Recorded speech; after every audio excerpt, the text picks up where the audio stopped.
bài chỉ từ o chỉ vượt bằng ôn hay cả ở đây ní cứ được hai bạt đầm bom phải mất mà cứ cho sông say bạn đã chi bà khi ta co đại ban bà cặp từ lư bờ đó đại cặp bông đã chi mà tô là tam plei phải mất hỏi nước khai bạt đầm bom chưa sông say mình nhẹ từ ba là con cầm lan chùm niên này non cà than là cô ba khai bạt đầm bom hỏi các bạn xã ca chỉ muốn con cầm lăng cà than là cô ba sọc sang cáiធ្វើការអាឡំពាត់ចាប់បានភ្លាមក្រោយរូបគេបានធ្វើសកម្មភាពស្ទាក់វាយនឹងកាប់បរិសម្នាក់ដែលកំពុងតែជិះម៉ូតូបានបណ្ដាលឲ្យបានស្លាប់ភ្លាមនៅវេលាម៉ោង 9:20 នាទីនៅថ្ងៃទី 19 ខែមិថុនាឆ្នាំ 2025 ហើយនៅចំណុចក្បែរវត្តជូទឹកបាទស្ថិតនៅក្នុងភូមិស្វាយជ្រុំឃុំអូដំបង 2 ស្រុកសង្កែខេត្តបាត់ដំបងប្រភពនៅកន្លែងកើតហេតុបានប្រាប់ថាបាននៅមុនពេលកើតហេតុជនរងគ្រោះឈ្មោះថាធីវ៉ាឈុនភេទប្រុសអាយុ 47 ឆ្នាំរស់នៅភូមិស្វាយជ្រុំឃុំអូដំបង 2 ស្រុកសង្កែខេត្តបាត់ដំបងហើយគាត់ក៏បានជិះម៉ូតូបាទម៉ាក Honda ត្រៀមពណ៌ខ្មៅមួយគ្រឿងពាក្យស្លាកលេខបាទបាត់ដំបងបាទ 1AQ បាទ 1AO សំទោសបាទ 9339 ចេញពីផ្ទះដើម្បីទៅទិញតកកនៅក្បែរបាទរបងវត្តហើយប្រហែលចម្ងាយតែ100ម៉ែត្រទេហើយពេលដែលគាត់ជិះបាទត្រឡប់មកវិញគាត់ត្រូវបានជួនសង្ស័យឈ្មោះថាធឿនខ្នាភេទប្រុសអាយុ 39 ឆ្នាំដែលជាអ្នករស់នៅក្បែរគ្នាដែលគេស្គាល់ថាជាមនុស្សបែកថ្នាំ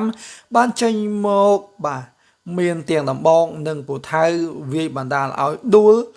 ហើយបាទក៏បានចិញ្ច្រាំបាទទៀងម៉ូតូនិងមនុស្សបណ្ដាលឲ្យបាទស្លាប់ភ្លាមតែម្ដងអូយបងប្អូនបាទលឺអញ្ចឹងគឺស្រីវមែនតើបងប្អូនហើយកុំភ្លេចជួយ share ចែកចម្លែកទាំងអស់គ្នាបងប្អូនបាទប្រយ័ត្នតែមែនតើបាទទៅលើអ្នកដែលបាទមានបញ្ហាបាទគេថាបែកថ្នាំខ្ញុំបងប្អូនមកគឺស្រីវណាស់បងប្អូនអញ្ចឹងកុំបដោយកូនបដោយ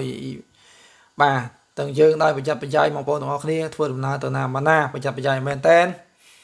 បាទមានកូនតូចកុំចេះតែប្រើតពីយត់ប៉ះពួកចឹងមកគ្នារត់មិនតាន់ទេនេះមនុស្សចាស់ផងរត់មិនតាន់ត្រង់ក្មេងទៀតអញ្ចឹងក៏សូមចូលរួមបាទរំលែកទុកទៅដល់គ្រូសាស្ត្រផងដែរបងប្អូនបាទអាណិតណាស់បងប្អូនមិនដឹងធ្វើម៉េច